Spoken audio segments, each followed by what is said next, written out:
Hey everybody, Vinyl Chef Steve here. Today we're talking enchiladas. Actually, one of the first dishes I actually made with the help of my grandmother when I was a senior in high school, as a loving gesture to be romantic towards my girlfriend at the time, who is now my wife. Hi Mungie. Yep, I made her cheese enchiladas with red sauce and beans and rice, refried beans and rice. And man, well, we're married, aren't we? Anyways, yeah, so today I've got a whole bunch of stuff. Believe me, there's a million ways you can make enchiladas. I mean, it's just basically enchilada means, tortilla dipped in red sauce, stuffed with some sort of meat or cheese, melted in the oven, and devoured. It's heavenly. I don't care how you do it. I found a way, just after years and years of using this right here, Pico Pica, which is one of the most amazing hot sauces you will ever buy. I've been eating this since I was a child. I think they put it on my pacifier. This stuff is just dynamite. I like to make my eggs in the morning with some cotija cheese, and I throw this in the beaten egg before I scramble my eggs. And I was tasting the flavor of the cotija cheese and the Pico Pica in there because I had put a little more than usual. And I thought to myself, this tastes like enchiladas. It really does. And whenever I usually make enchiladas, I've gone to the length of, buying the dried chilies, the New Mexico red chilies that my aunt used to make, the recipe that I originally received from her when I was really young. My grandmother also taught me how to do it that way as well. And I don't always have the time to do that, and I can make, I can handle my chile better than anybody. That didn't sound right. Yeah, I can handle making chile from scratch, probably with the best of them.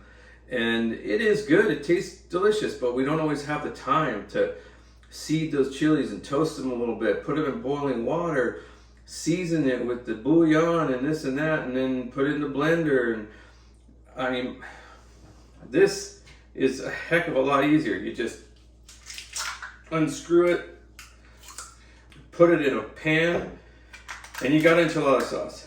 And it's not from a can, it's from a bottle. All right, enchiladas, red chili enchiladas. Here's what you're gonna need for this recipe. First and foremost, you're gonna need about 3 cups of this right here for your enchilada sauce. Pico Pica. They have a mild, a medium, and an extra hot. Now, I'm opting for the medium because the medium is actually pretty spicy. I got 2 10-ounce packs of queso fresco. Show you what to do with those in a little bit. A half a cup of grated up cotija cheese, crumble it up with your hands. You got some cilantro, some fresh green onion, 1 white onion or brown onion, whatever you have. I got a pack of 18 corn tortillas here. You won't need all 18, depends on how many you want to make. I've got 2 to 3 cups of cheddar cheese here. I'm going to use that to top our enchiladas, and maybe even mix a little bit in with the queso fresco. Some oil for frying, and some pan cooking spray to shoot the bottom of this with, so your enchiladas don't stick. They usually don't stick, but I have seen more enchilada recipes from more abuelas than I can count. Almost forgot. Make sure you have some sour cream, because man, enchiladas without sour cream is like, it's like enchiladas without sour cream. Let's get our oven preheated to 375 degrees. We're gonna first chop our green onion. This is mainly gonna be just for flavor and garnish, color, but yeah, it definitely adds a lot of flavor. So just chop up 1 entire scallion. This is a pretty good sized onion, and you want the green and the white, as much as you want. If you don't like green onion, don't put green onion right there. Just gonna set that aside. Here's our brown onion. I'm just gonna go ahead and chop off the end. Half an onion should be good for this recipe. I think everybody already knows how to cut food, dice food. So you just want to chop them just semi-fine like this. Go down. Get it in a pile. And then just run a rough chop through it like this. Keep bringing it in. Okay, that should be good. Pretty much our ingredients are chopped. That's really all the chopping that's needed in this recipe. Cilantro, we're just gonna basically pull off some leaves like this and use that for garnish when we're done. So again, you don't need a bunch of this either. Just pull off some leaves from the top. That should be good. That little pile, just like that. Make sure you wash your cilantro. Okay, next we're gonna take our Mexicano queso fresco. And you're just gonna crumble it up. Just take your hands and crumble it into pieces. You can see there, it's like smaller chunks of that cheese. Some of it's going to be really fine, some of it's not. All right, and we're going to go ahead and put our onion in here, half of it. Okay, about half, there you go. This other half we're going to use to garnish on top. About a cup of your shredded cheddar cheese. Put that in here as well. Get that mixed in there. That's what it looks like. Okay, we're gonna start by getting some oil into a pan or a skillet. This is where we're going to heat up and fry our tortilla. So get your oil nice and hot. While your oil is heating up, you can put your 3 cups of enchilada sauce into a saucepan, like so. And you might use all this, you might not, probably won't use all this, but you can save it for a rainy day or make a whole bunch of enchiladas. I can tell you this much, I just know it's gonna taste delicious. Anytime you put these ingredients together, it's magic. And this is one good hot sauce. I guarantee you, just buy this to try it on your tacos or whatever else, and you'll see what I mean by how it can easily take place of an enchilada sauce to make enchiladas. While you're waiting for your oil to heat, make sure to get the bottom of your pan sprayed with some cooking spray. Just real light. Put your enchilada sauce on low just to get it warming up. We're gonna heat up the tortilla real nice in the oil. We'll get it just a little bit as at the beginning of firming up, almost to seal it off, to create some sort of a skin so that the enchilada sauce doesn't completely penetrate it and make it all soggy and mushy. You want to make sure that your oil is hot. Here's another trick.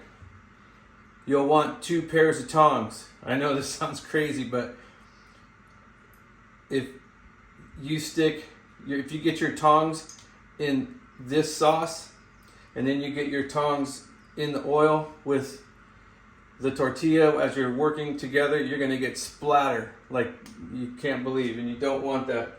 So I usually have 2 sets of tongs sitting on standby. This isn't too hot, but you still can't be dipping your fingers in there. You want to be doing it with the tongs. So 1 set of tongs for the oil and another set of tongs for the enchilada sauce.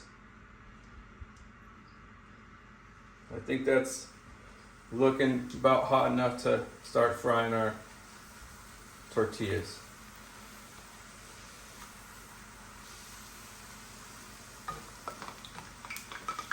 And then just flip it over. You can hear it already popping a little bit. There's not even any enchilada sauce in there. That's about good.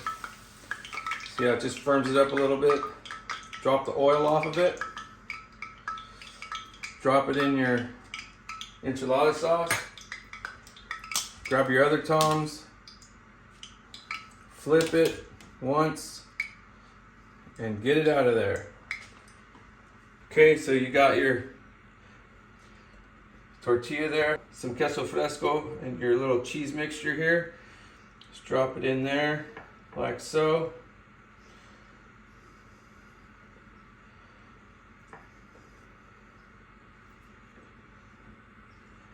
And you're gonna just roll it up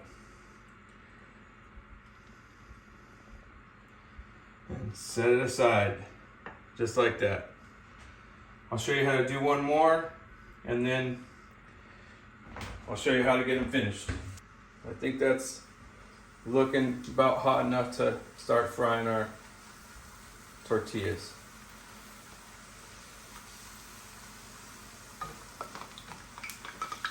And just flip it over. You can hear it already popping a little bit, and there's not even any enchilada sauce in there. That's about good. See how it just firms it up a little bit? Drop the oil off of it. Drop it in your enchilada sauce. Grab your other tongs. Flip it once and get it out of there. Get it over here. Get it filled up with your cheese.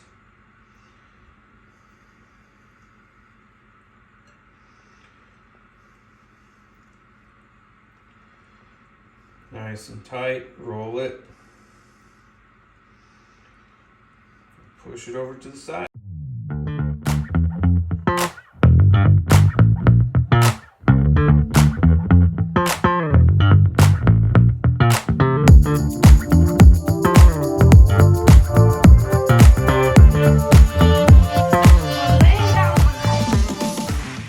Now you've got your enchiladas all nice and rolled. A nice spoon like this, just to put a little bit more sauce on each one on the top, just like that.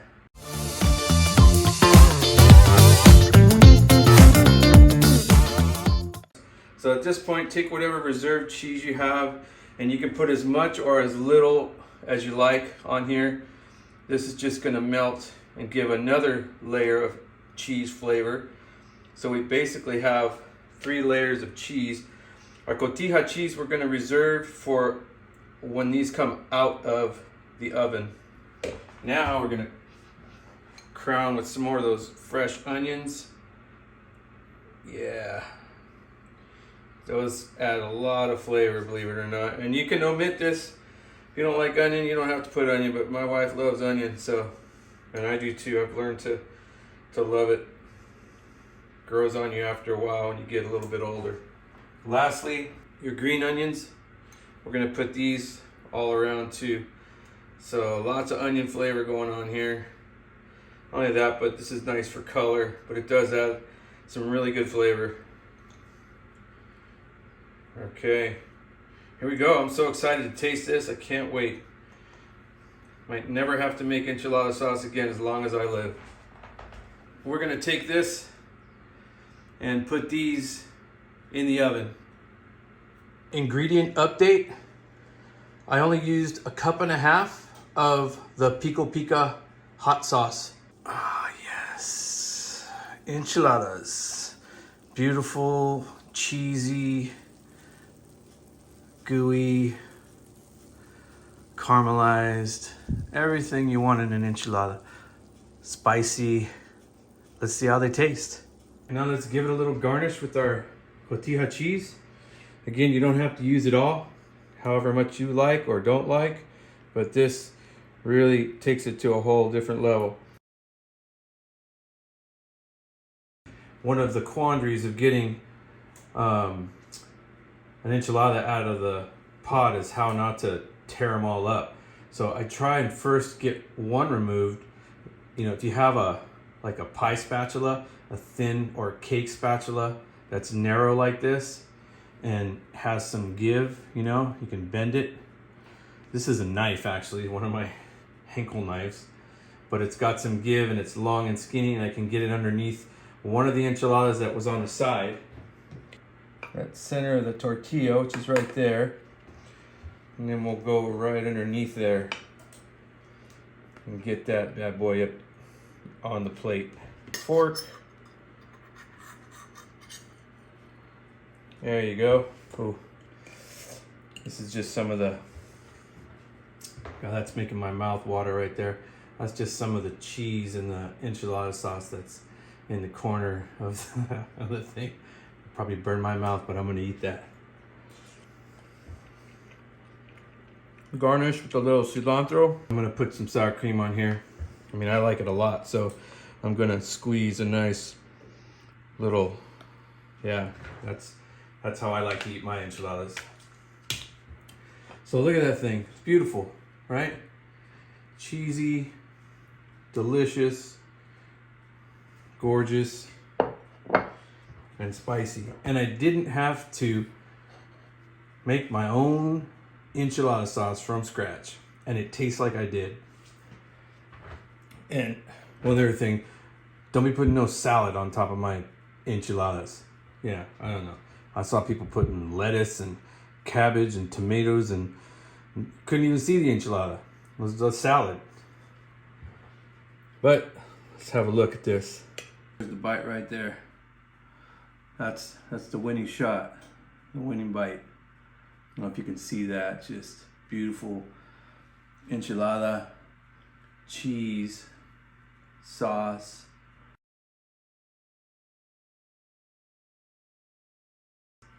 Heaven right there.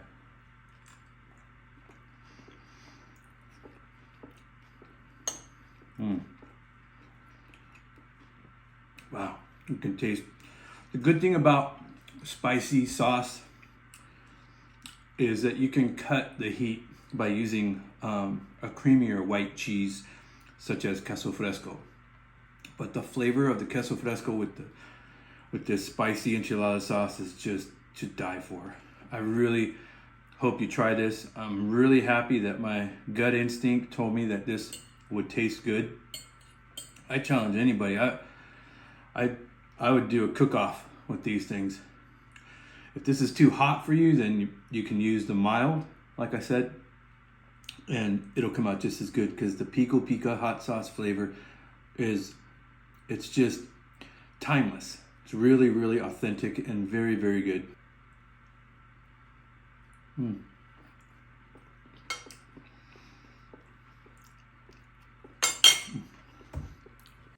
Those of you who are already subscribed to my channel can now officially make very authentic, homemade red chili enchiladas, refried beans, and Spanish rice. If you look through my videos, you'll find a recipe for each and every one of those things complete, and you can really kick up your Mexican food game at home. Thanks for joining me again on another episode of Vinyl Chef Steve, and until next time, bye for now.